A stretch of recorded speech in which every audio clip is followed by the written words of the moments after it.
What's going on, everybody? Richard here from RC WorkBench, and I sat down with the owner of our favorite local hobby shop, Remote Control Hobbies, Baltimore North, and we discussed a few things like where he sees the technology of the hobby going in the future, our current world situation in regard to COVID and how it has affected the hobby and how it will continue to affect the hobby, what he sees changing. We also get into this video why you see predominantly Horizon products versus the Traxxas products that you see here, the 4S Max and the TRX6 6x6 there. It's not that we have a bias towards Horizon brand products, but there is a reason, and we do get into that in this video. Remote Control Hobbies Baltimore North has been very good to us in our channel, whether it be giving us demos to take out and run or just making sure that we have the parts that we typically need when we go out bashing and we break stuff. They've been able to order us upgrades. Just all around, they have been awesome. Always very supportive of the channel and doing anything they can to help us out. In return, I want to do the exact same thing for them. The airplane later on that he says is hanging over my head is this one right here. The footage that you're looking at here is footage that I gathered during our 8S Creighton video. I wanted to put this interview together months and months ago, but personal things came up and I wasn't able to do so. Then when I was able to do so, the world situation happened and put it off even more. But I felt now is the time. I know people have a lot of questions about what's going on with the hobby in regard to the situation that we're all in. Hopefully this will answer some questions. That is in fact the infraction that we ran in our infraction demo video, our first 10,000 viewed video and only 10,000 viewed video. That would have been impossible without the help and support of our local hobby shop. This right here is the Creighton that we used in the 8S Creighton demo video and the X-Max comparison video. Again, we would not have been able to do that without the help and support of our local hobby shop.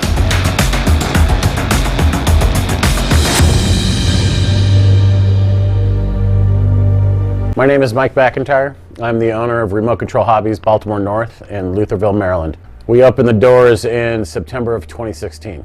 I spent almost 30 years in the motion picture and television industry in Los Angeles as a transportation driver, coordinator, and as a transportation captain when I left the business. I had been traveling here on and off. My wife is from here. I had my cars with me and I had been going to some local shops. I felt that once I moved here, I needed something different to do because I was leaving the business that I had been in. A hobby shop was a good fit for me. I've been around it and doing it since I was about 9 or 10 years old.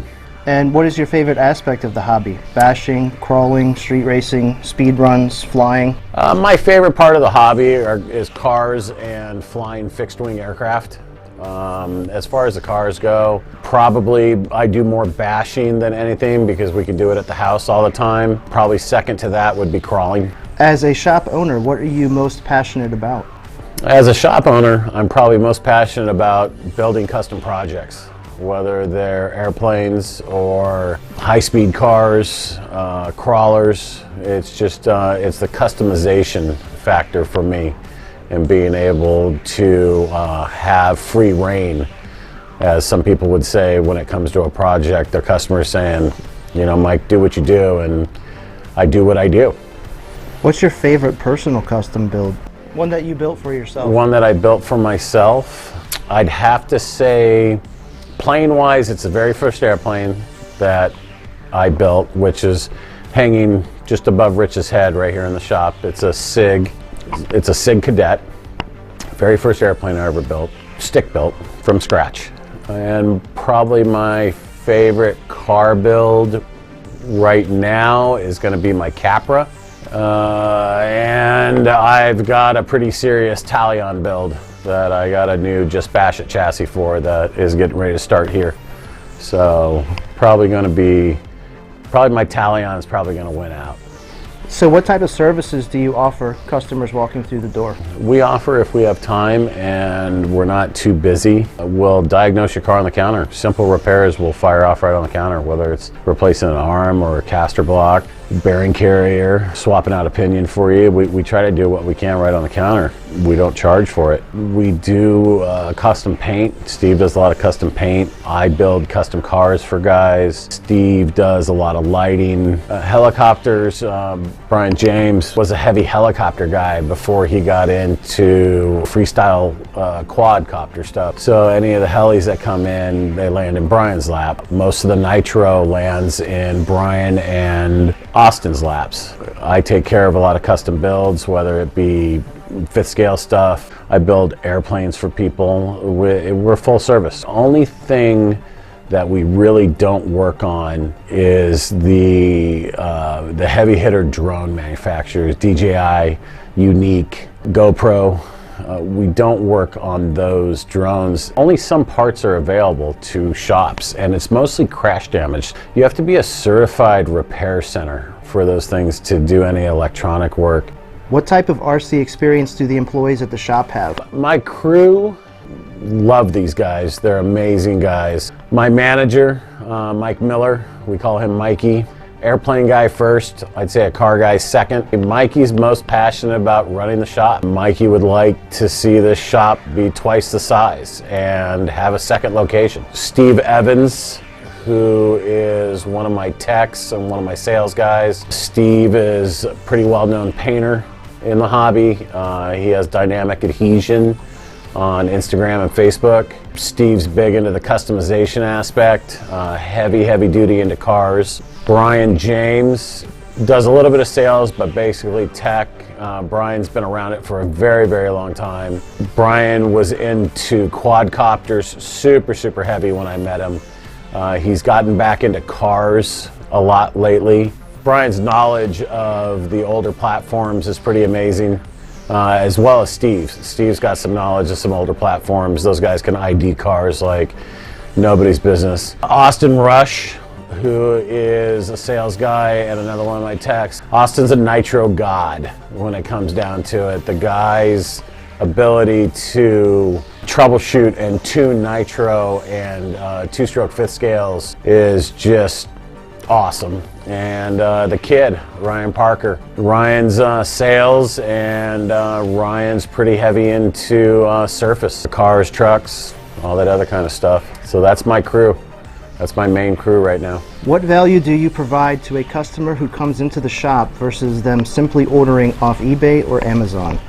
You know, we get a lot of people in the shop that order on Amazon, and I think that the descriptions online, especially Amazon and eBay, you see a lot of descriptions that say hobby grade, and it really isn't. And these guys don't know what they're getting into, and girls for that matter. And they bring the stuff into the shop and they're like, hey, can you fix this? And it's like, no, sorry, I can't, because I can't get the parts for it.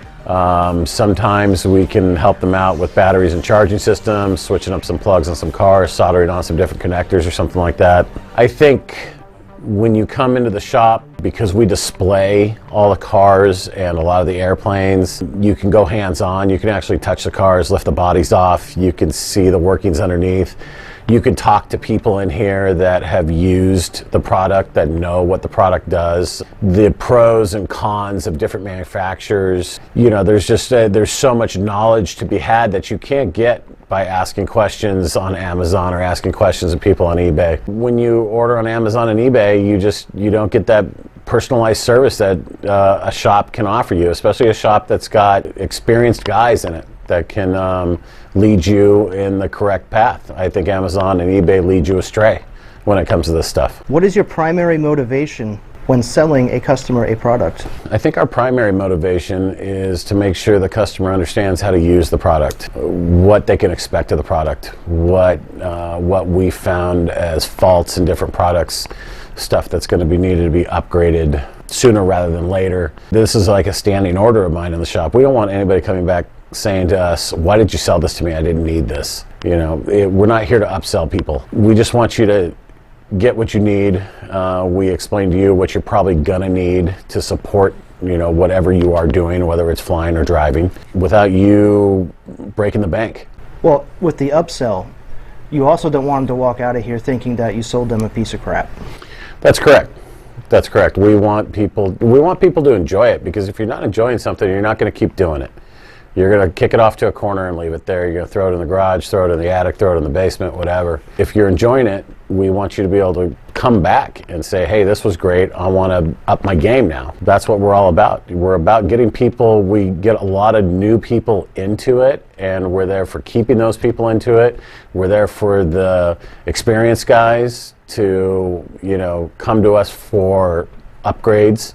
Really, the only thing that we don't support surface-wise in the shop is hardcore racing platforms, because we just don't have that type of customer base here. Where do you see the direction of the hobby going in the next few weeks, months, or even years? I think that the technology is just ramping so hard right now. That's really kind of a difficult question to answer. The latest thing, or not the latest thing, but something that's coming out and has been out for a little while and keeps going is, like, for example, the smart system from Spectrum, which is batteries, chargers, receivers, and ESCs. And now you're going to be able to get all that information on what your battery's doing, what your motor's doing, what your ESC is doing. You're going to be able to get all that information right to your radio. The batteries you can set now to discharge and go into a storage level by themselves without being plugged into anything, from 12 hours to a week. Now with the new Spectrum smart batteries, all the smart batteries have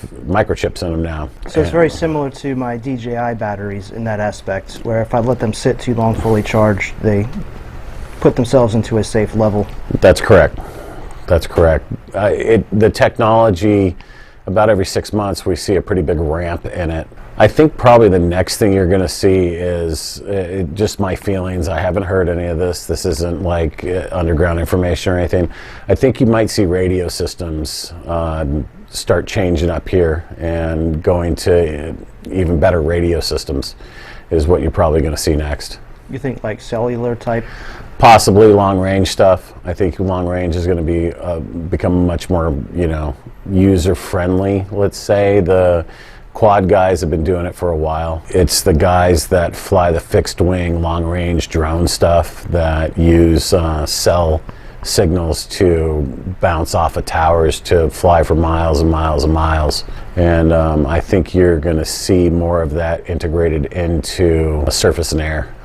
What about battery technology? Battery technology is, obviously LiPos are the most explosive, powerful things on the market right now. I think that people like Spectrum, with the smart systems like I was mentioning before, I think the batteries are getting safer to use. So it's not such a mystery to people, and the chargers now, when you plug the battery into the charger knows what you're plugging into it, and the new smart chargers fire up automatically. They have a preset charge rate in them, and they start by themselves. What about graphene technology? Do you think that'll replace LiPos? It's possible. I know that the graphenes are good batteries. I don't deal with them a lot. We do carry mostly for the quad guys, not so much for the cars. That's all to be seen, I was going to ask you something else too, and I forgot. I got sidetracked making sure I was recording. Yeah, the graphene. And there was something else I was going to ask you about. Well, you can always come back to it and put it in there if you think about it. I'll forget. I will definitely forget. You good? You need a drink or anything? Yeah, I take a sip. That's because you're bored sitting at home. No, it's because I sit out on a porch and edit and chain smoke all day. In regard to the current world situation, are you able to share any information about parts and product availability? Basically, how hard is it becoming to get new product into the shop? Well, if you would have asked me that question about a month ago, I would have said extremely hard. It has been getting easier. The vendors are getting more and more stuff in. The shutdowns for the COVID crisis impacted everybody. Everybody was stuck home banging away on their keyboards, ordering all this stuff online. All of our main vendors have online presences, so they wiped out the vendors, which in turn wiped out us because they came in here and bought up everything we had multiple times. Normally there's 60 or 70 cars in the shop at any given point. At one point, about a week and a half, 2 weeks ago, we had 4. So if you would have asked me the question a month ago, I would have said I have no idea what's going on. So now we have seen more and more stuff coming back in. Most of the product does come out of China. China shut down. They are trying to catch back up now from what we've been told. Usually the Chinese factories run 6 days a week, 18-hour shifts, or 18-hour days. Now they're running 7 days a week, 24 hours a day, trying to catch up with the back orders. So we are seeing more stuff come in. I don't think you're going to go into Christmas 2020 lacking anything. I think by the end of the summer, everything should be back into stock. Finding RC cars and parts for RC cars over the last month has been like looking for toilet paper. It's just non-existent. Stuff that was sitting around not selling, unpopular platforms, sold out. And those unpopular platforms are always available with the vendors, but even they're gone with the vendors now. You can't even get the stuff now. We are expecting a pretty big shipment, supposedly coming in this week. So we'll see what happens. I know that we got a couple 8S Creightons coming in, some more BLX stuff, some 6S stuff, and we'll see. So basically what you're saying is that, so there wasn't any product coming in because China was shut down and most of the import facilities were also shut down. And correct. People wiped out the current inventory and now it's being replenished as we speak. Correct. Correct. Some of the bigger vendors will actually, instead of the slow boat from China and loading containers, will actually air freight stuff in. If there's a huge need for something, they'll actually palletize it and load it on in air cargo to get it here that much faster. They realize the need for it. Just like us, you can't sell from an empty cart.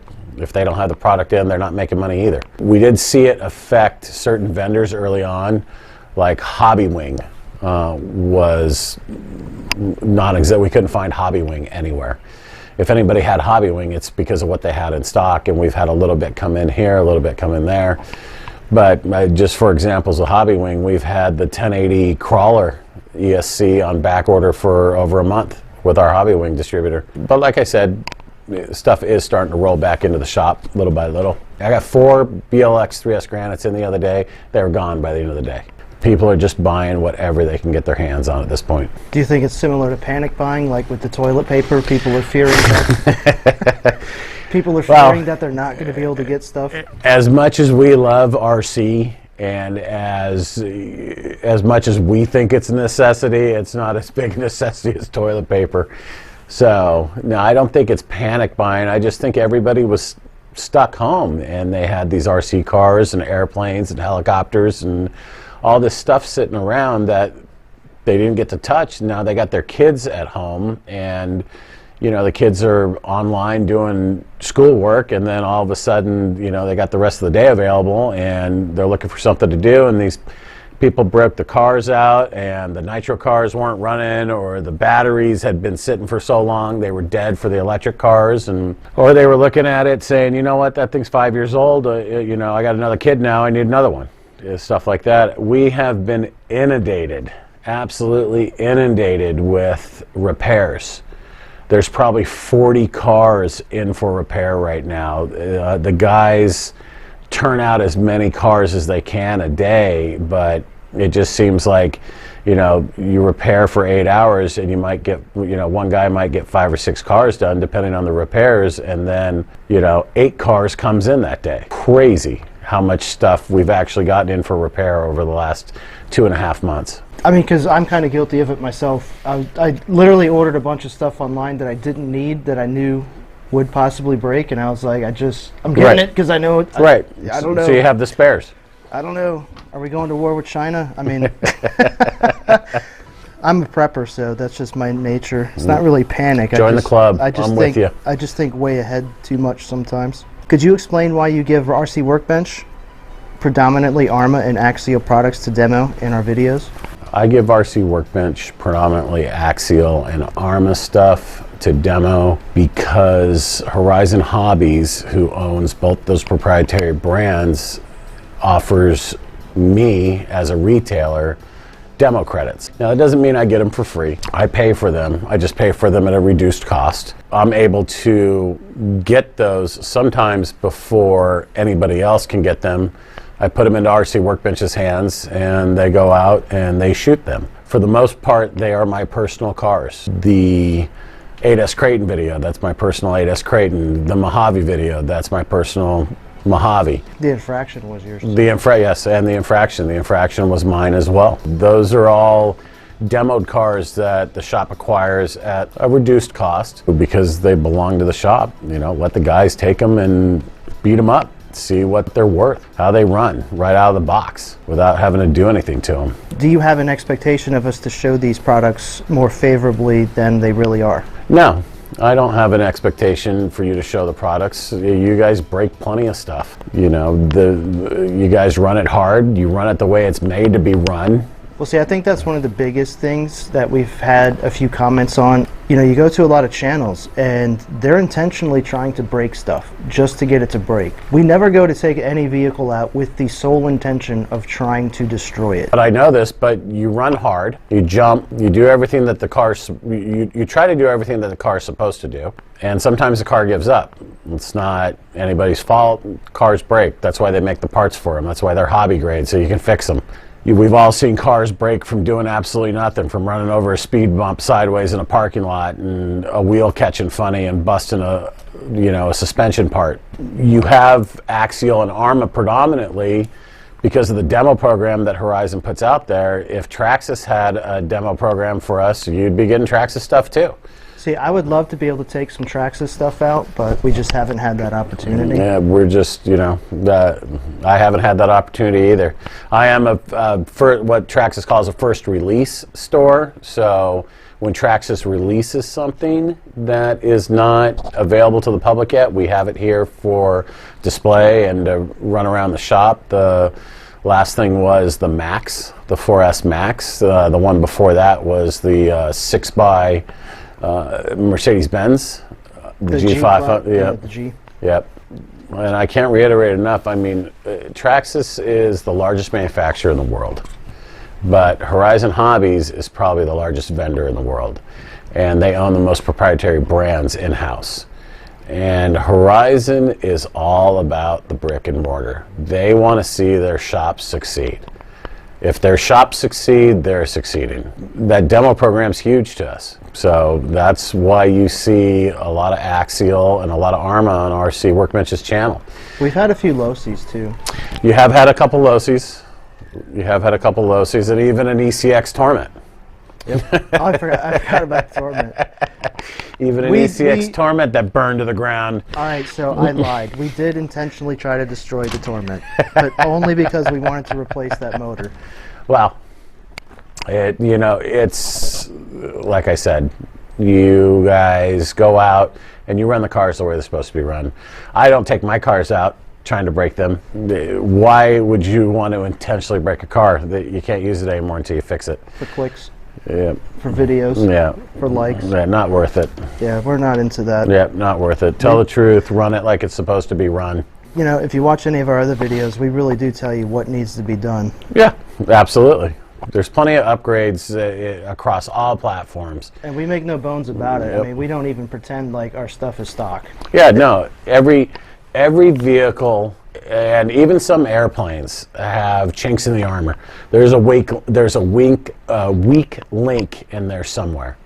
Unfortunately, when you find the weak link in an airplane, it usually crashes and it's unrepairable.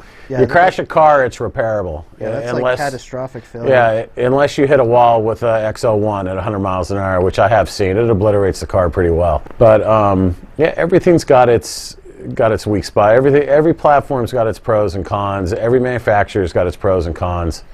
So there is no perfect car out there by any means. There is no perfect car out there. Some do some stuff better than another car. You know, you got a eRevo 2.0, and then you've got the Creighton, which it kind of sits between the 6S Creighton and the 6S Talion.